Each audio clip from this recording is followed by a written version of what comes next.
This video is definitely a continuation of the Ravens pass game slash Lamar Jackson throws series that I've been doing. This one's going to be quite different on two levels. It'll be involving way more than one play. It'll actually be involving, I think, three possessions. And it's a look back. I don't know if this is, Lamar Jackson's origin story, but this is definitely where people who had already predetermined their opinion on Lamar Jackson, who had already crafted or co-signed a narrative on Lamar Jackson, felt justified. If you remember, there's a really big YouTube film study guy who does a great job, and I'm not criticizing him. Brett Coleman came out with a video after the playoff loss to the Chargers, Lamar's rookie year, and illustrated how the Chargers were able to stop Lamar, and then of course 2019, some of the things the Chargers did simply didn't work anymore. So there were a lot of people who either co-signed it or at least pointed out that, hey, the paradigm that the Ravens used, a running quarterback, a guy who couldn't throw the ball, et cetera, will not work in the NFL. So let's pick this up, and I'm going to look at, I think, three possessions in a row here. We know how this ends. But what I want to point out is not necessarily how Lamar throws the ball, but, A, the heart and character that the guy has.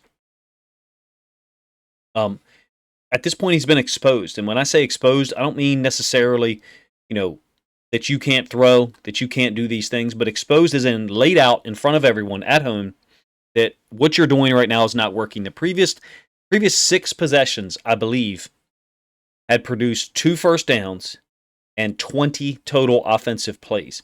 And we're down 23-3 after the defense got a stop. 7 minutes left. It's a 4th and 11, so it's go time. You have to go for it here and now and try to convert this. And certainly things do not look good as this play begins. There's going to be pressure on Lamar. It looked like we almost got an offside there. There's a decent pocket here at first, and I like the concept that the Ravens used. I misspoke a moment ago. There was not pressure. I was talking about the next possession, so my apologies. You're going to get Willie Snead on the over route here over top of the linebacker level or the second level. This looks like cover 3 to me. Hayden Hurst running the under here in front of linebacker level or in front of the second level. And Snead is going to sneak in behind him. And Lamar does a great job of getting this football off because he has time in this case. Like I said, I misspoke a moment ago saying there's pressure. Huge gain on a 4th and 11. Clutch. 21-year-old kid at this point.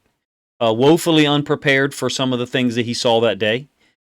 By his coaching staff and by the things that he had seen thus far anyway. But you can't tell me that some of these throws you're seeing, even at 21 years of age, after a shitty day on his job. What's the worst day you've had on your job? And how did you respond to it at the end of the day after you've been frustrated, 3, 4, 5 hours, whatever the distance was in time? Very next play, of course, we know we've got Crabtree down here as our X. Guy came in and we were trying to get as much out of him as possible. We didn't get much, but we got 2 great catches this day. Great throw by Lamar. Defeats what, again, I think looks like cover 3 there. Let me see. But the backside of cover 3 is often, this doesn't look like cover 3.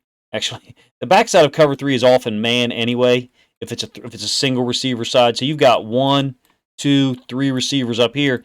So the backside guy is often man in any case. So it really doesn't matter. But in any case, Crabtree beats the corner to the outside. Lamar delivers a great throw. He has time again, which was rare that day. We know he had 7 sacks, only completed 14 passes overall. You certainly have a great one there. And the 4th and 11 throw to Snead was quite clutch as well. I think he looks pretty good on this throw. You guys let me know what you think. Certainly looks better now. Way thicker, a lot bigger. Arm strength even looks different, even though that ball clearly had a lot on it. A touchdown, I think, got us to within 23-10. Defense is able to get another stop. 3.5 minutes left, a little less than 3.5 minutes left.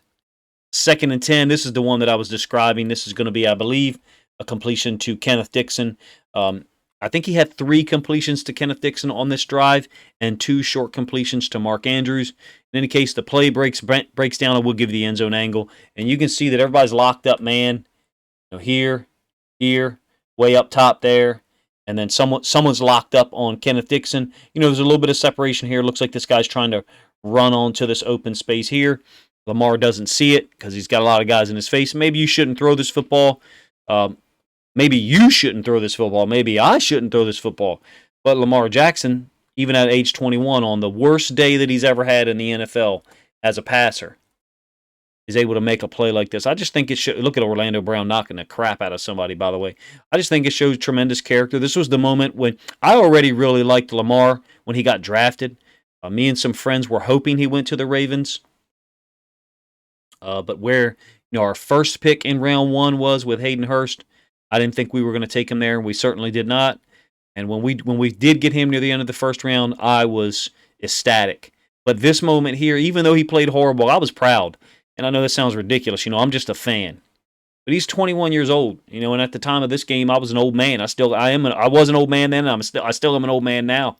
I was proud of him for being able to fight through the mess that he was given and the way the Chargers came out and able to make plays. And here's another touchdown, I think, that got us within 23-17. That was a 4th and 7 or a 4th and 6. And yes, it was determined that was a touchdown. And we know how it ended, right? We were able to get a stop on the next possession, have the ball, 45 seconds left on our worst day offensively that we had in weeks because, we went 6-1 with Lamar as the starter. Got soft coverage there, and he's able to complete it underneath. And we know what happens on the next play. Number 42, I don't even know how to say his name. He beats Orlando Brown off the right side, forces a fumble by Lamar, and it's game over. Home playoff loss, and the narrative is able to continue at least for, another year until the Ravens in 2019, set the world on fire offensively, at least running the football.